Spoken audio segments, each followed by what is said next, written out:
Welcome to Campground Conversations, an Ocean Lakes podcast. Join us as we dive into frequently asked questions, uncover hidden gems, and share exclusive behind-the-scenes stories of Ocean Lakes Family Campground. From all of us at your happy place in sunny Myrtle Beach, South Carolina, thanks for tuning in. Welcome to Campground Conversations. My name's Maddie. I work in the marketing department, and today we're going to be talking about Camping 101, the beginner's guide to camping success. And we have two very special guests. First, we have Mark. He is the facilities housekeeping supervisor. And we have Mason. He's the broker in charge at OLP. Hey, everybody. We're here to tell you what we do and do not know. Yeah. In the camping experience. So first, we're going to talk about camping essentials.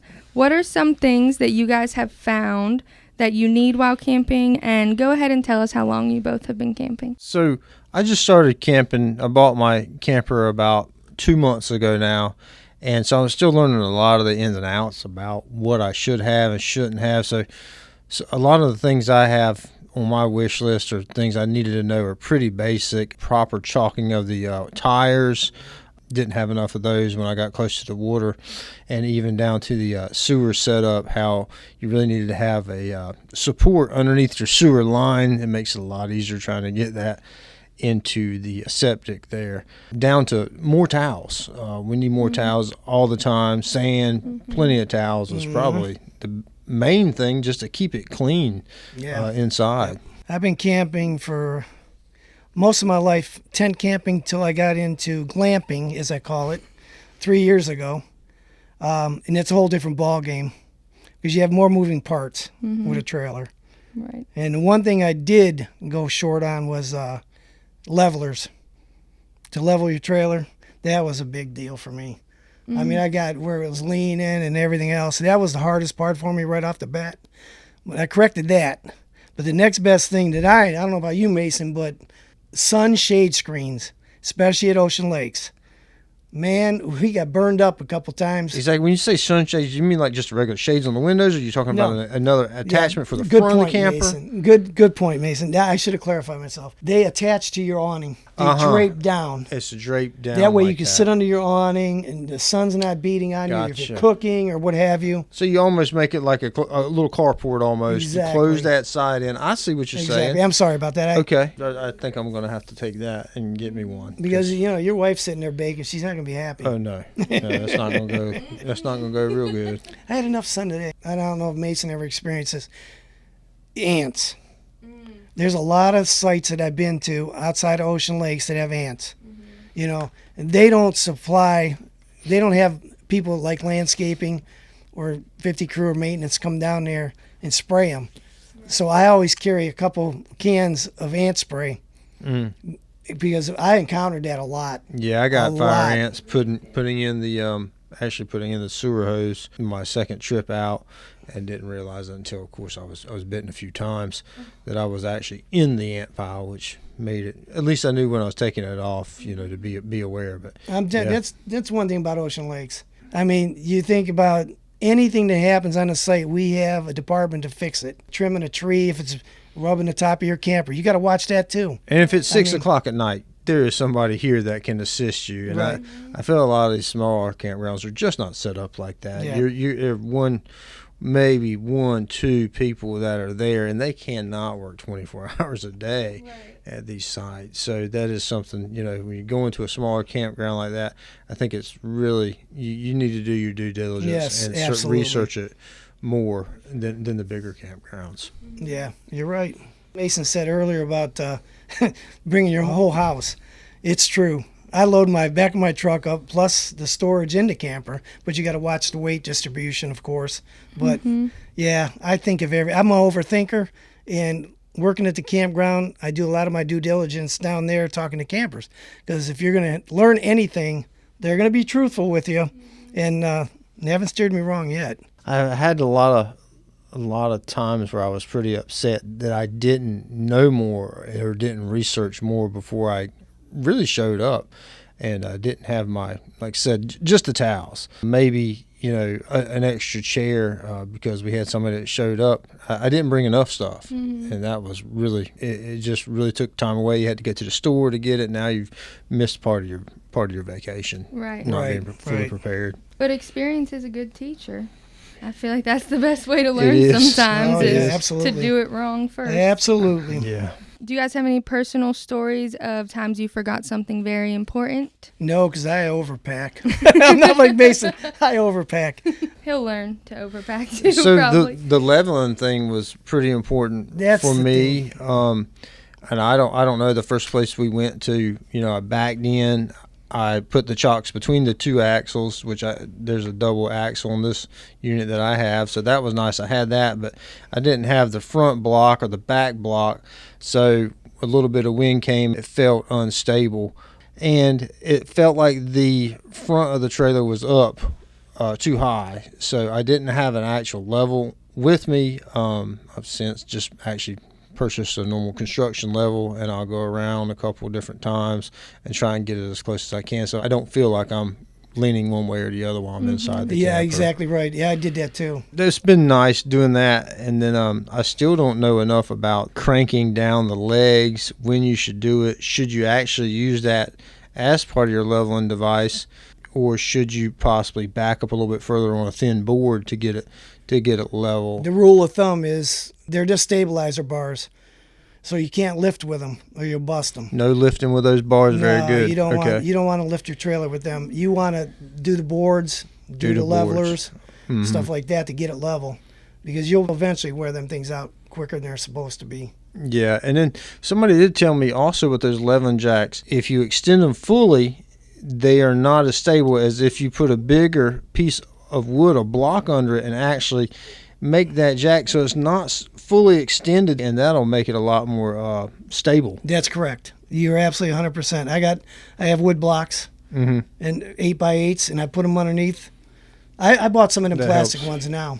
Yeah. Plastic ones, they're big red ones, and them work good. But you're right. The more they're extended, the less stable you're gonna get rocking. And you'll feel the rock. When somebody's in the front of the trailer, you can feel the rock in the back, and any wind, you will feel that if that's not stabilized Right, properly. you're correct. Yep, you're right. Perfect. Those are great tips. I did run a gas hose. For me was the most important thing for my grill.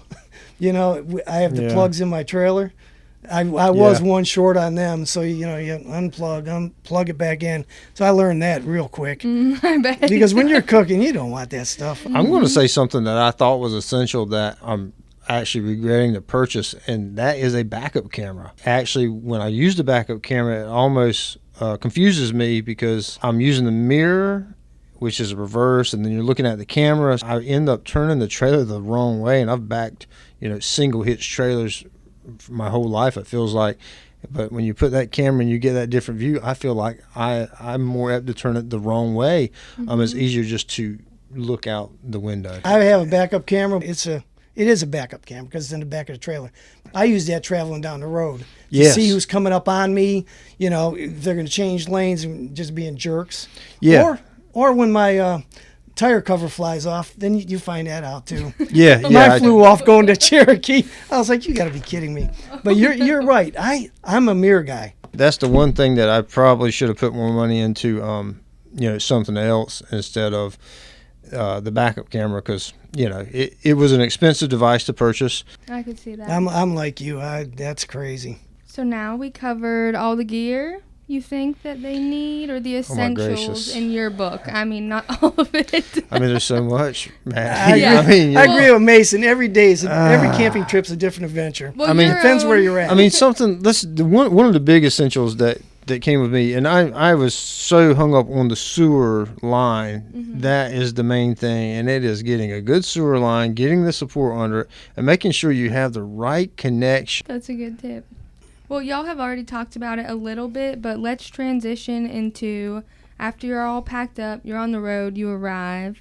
Any tips you have for setting up the camper? Any experience you could give our listeners to make it easier on them? As far as pulling in and backing in, again, I would say use the mirrors, hang your head out the window, back in over your left Have your shoulder. wife in the back, and please don't yell at her. Yeah, Right. back in over your left shoulder if any way possible, so you can see the camper turning, the first thing during the setup is to make sure that wherever you're at, you have a mat or something down in front of that camper, because these campsites get used a lot. A lot of them have sand. I've been to a couple that have mud, Gravel. even if they're gravel. Yep, gravel's clean, but you will track it in. Having a nice 10 by 10 mat, tarp, something just to keep that initial dirt from getting in that trailer and keeping your living space clean is just so important. Yep.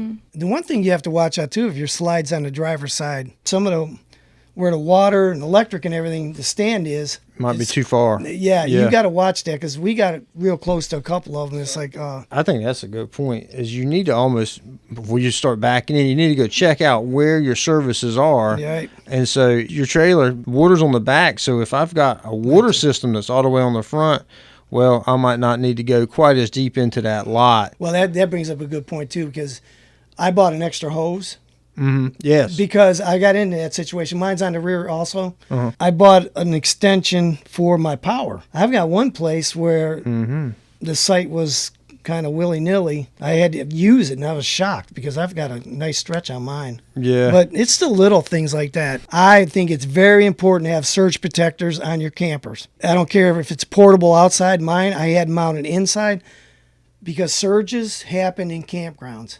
And if we have storms, especially, next to the ocean down here, there's a lot of times the surges went through and popped them, So where do you put an actual surge protector, like a bar surge protector?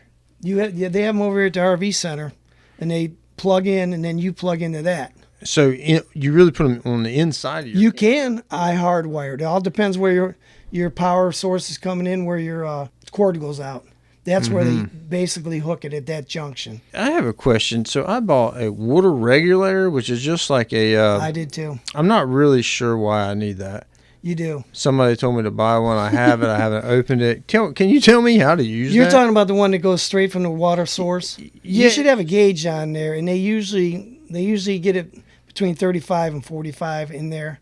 Anything over that, you got to watch your piping inside. That's why they want it regulated before it goes into the camper, because a lot of times it'll blow it. So that needs to go onto the outside before you plug the water hose in and couple it that way. Yes, you want it from the source. Okay, so that is more important than I even realized. Yeah, it's the little things like that. So what steps do you take to secure everything inside your camper before hitting the road? I'm a little OCD when it comes to that stuff, because I don't want my camper damaged. So I even wrap stuff. I'll wrap it in a blanket, or something like that. Trailers ride pretty good, though. You'd be surprised. And they have built-in features that will help you secure things like the fridge and the stove top. Yeah, they have a latch on there that you're supposed to hit a button before it opens. However, if you close it and don't hit the button, well, the latch slides in above the clip, so it will just open really easily. We did have the side panel where the water heater, that little clip, that wasn't on, and that did flop open and travel one day. Luckily, we hadn't went too far, and that was just a matter of getting out. And I do a walk around on my trailer before I leave, kick the tires, the whole 9 yards. Yeah. Because once you get down the road, that stuff starts flying off. Very important, yeah. Oh, man. Have y'all ever had issues with your tires while driving? Where's some wood, because I want to knock on it. No, the problem with that is, and I experienced this driving truck, when you blow the one tire off, it could flap around and really tear your unit up. You want to get off the road as fast as you can. Still wanting to get off the road no matter what, especially if you it's notice, flopping. I noticed out here who had flats in the campground on the way down here, because the fairing over it would be blown out. So if you see something, I'm going to put monitors in mine to hook up to the truck with my next set of tires. And that way you could see if something's starting to happen, you just get off the road. I'm learning a lot. I'm learning a lot too, because I've gone camping with my family, but I never knew it was so detailed. It almost sounds overwhelming, so I can understand. Very little. Oh, we need one more piece here. I should have had this. Why didn't I buy that while I was at the store? Well, that's why we're talking, because many people are in the same boat you were, Mason, when you first started a couple months ago.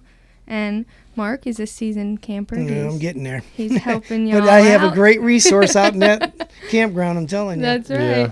Let's talk a little bit about weather. So y'all can control a lot of things when it comes to how your camping experience goes, but you can't control the weather.